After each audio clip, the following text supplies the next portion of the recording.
Que prépare le capitaine Ibrahim Traoré contre le peuple ivoirien? Présentement, au niveau de la frontière Burkina Faso-Côte d'Ivoire, Ibrahim Traoré n'en a pas fini d'en découdre avec le peuple ivoirien. Que se passe-t-il de nouveau? Ce qui se passe en réalité au niveau de la frontière Burkina Faso-Côte d'Ivoire, c'est que Burkinabé doit absolument regarder cette vidéo pour connaître réellement ce qui se passe en réalité. Au niveau de la frontière Burkina Faso-Côte d'Ivoire, le capitaine Ibrahim Traoré parle déjà de plus de 130 morts enregistrés en moins de 72 heures.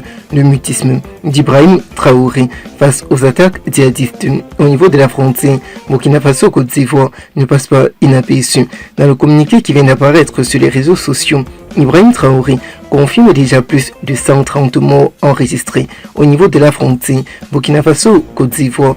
Chaque personnalité burkinabé doit absolument chercher à connaître et à percer le mystère sur ce qui se raconte et se passe au niveau de cette frontière.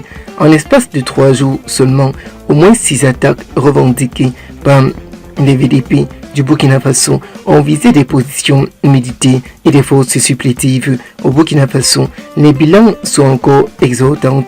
Les bilans sont encore provisoires, font l'état de plus de 100 morts. Le bilan fait déjà le territoire d'un territoire annoncé avec plus de 100 morts selon des sources locales et sécurité.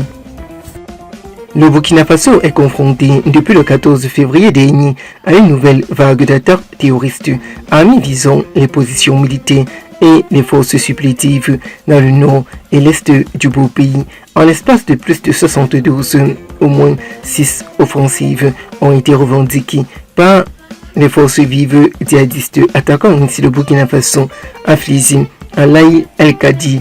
Le président du Burkina Faso, le capitaine Ibrahim Traoré, continue toujours de parler de la double sécurité qu'il doit activer ici au Burkina Faso avec les soldats burkinabés, selon les canaux de propagande du mouvement politique dirigé depuis septembre 2022 par une junte militaire conduite par le capitaine Ibrahim Traoré. Le pays fait face depuis 2015 à des violences djihadistes persistantes ayant causé plus de dizaines de morts décédés. Le Burkina Faso, le pays des hommes intègres, fait déjà face à beaucoup de conséquences au niveau de la frontière avec la Côte d'Ivoire. Des sources locales évoquent un bilan compris entre plus de 50 et 80 morts, principalement parmi les forces vives de défense et de sécurité, en abrégé FDS. Des véhicules militaires auraient été capturés ou détruits par les forces vives du Burkina Faso le même jour en fin d'après-midi. Tout le monde parlait de ce qui pourrait réellement se passer et arriver. Tout le monde parlait de cette situation post-électorale dans la région de Fata Goma.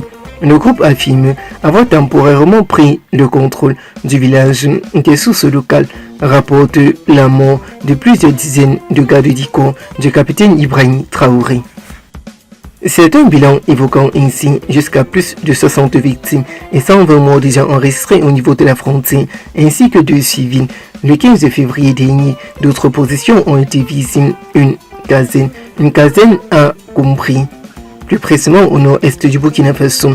Un poste militaire à Kogo avait été déposté par les forces vives armées et les VDP qui sont entrés en liste d'ennemis pour chasser ces personnalités au niveau de la frontière. Côte d'Ivoire, Burkina Faso, tout va déjà de mal en pire.